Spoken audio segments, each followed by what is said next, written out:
Europe 1, les carnets du monde. Avec Sophie Larmoyer et l'invité des carnets ce soir est Klaus Vogel, capitaine de la marine marchande allemande et auteur du livre Tous sont vivants, publié par les éditions des Arènes.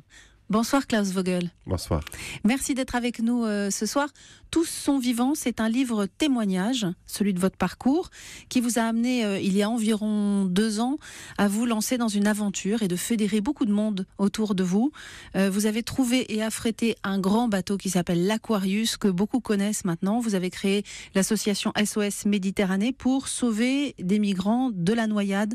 Ces hommes, femmes, enfants qui souvent partent de Libye, qui s'entassent sur des rafiaux pour essayer de gagner l'Europe. Alors, le tout premier sauvetage, je crois, c'était en mars 2016, oui. Il y a un petit peu plus d'1 an. Aujourd'hui, quel est le bilan de l'Aquarius en vies humaines sauvées ?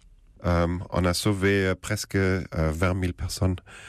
Tout au début, on a pensé que si on sauvait une seule personne, ça valait la peine, mais maintenant, on est choqué du fait que tellement de personnes sont en détresse sur la mer, près de la Libye.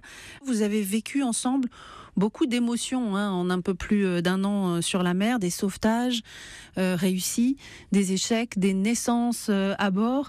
Vous racontez qu'il était insupportable de ne rien faire. C'est ça qui a été le moteur au départ. Oui, c'était le moment de l'arrêt soudain de l'opération Mare Nostrum. Menée par les Italiens. Du gouvernement italien qui nous a poussé à faire quelque chose parce que les gouvernements européens n'ont pas décidé de continuer de ce sauvetage. La seule possibilité était de le faire nous-mêmes. SOS Méditerranée, c'est un projet citoyen et vous dites que c'est essentiel que la société civile s'implique.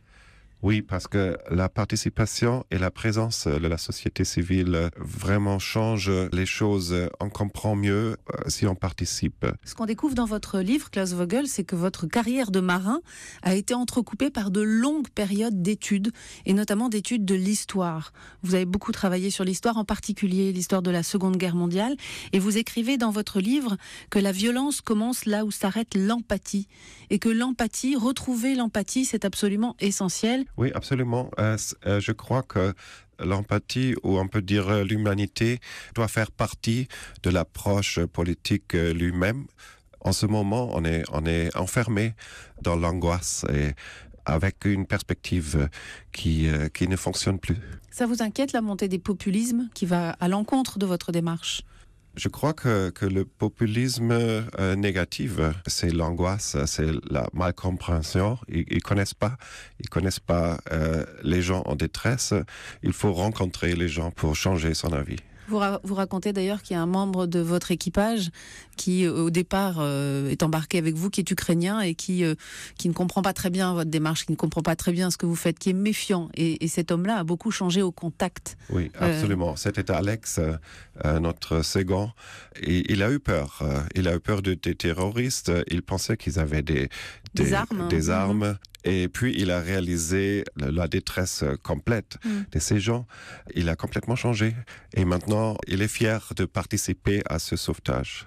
Vous parlez de la nécessité de mener une politique et vous écrivez « Il faut prendre le risque aujourd'hui d'organiser une circulation plus fluide des êtres humains ».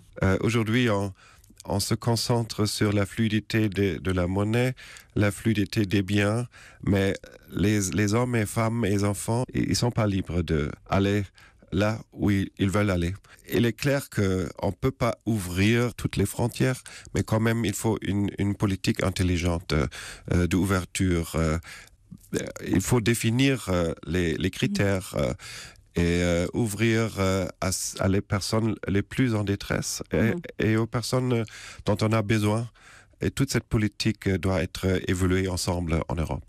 Vous dites à la fin du livre que vous passez la main à une autre équipe parce que vous êtes au bout de vos forces.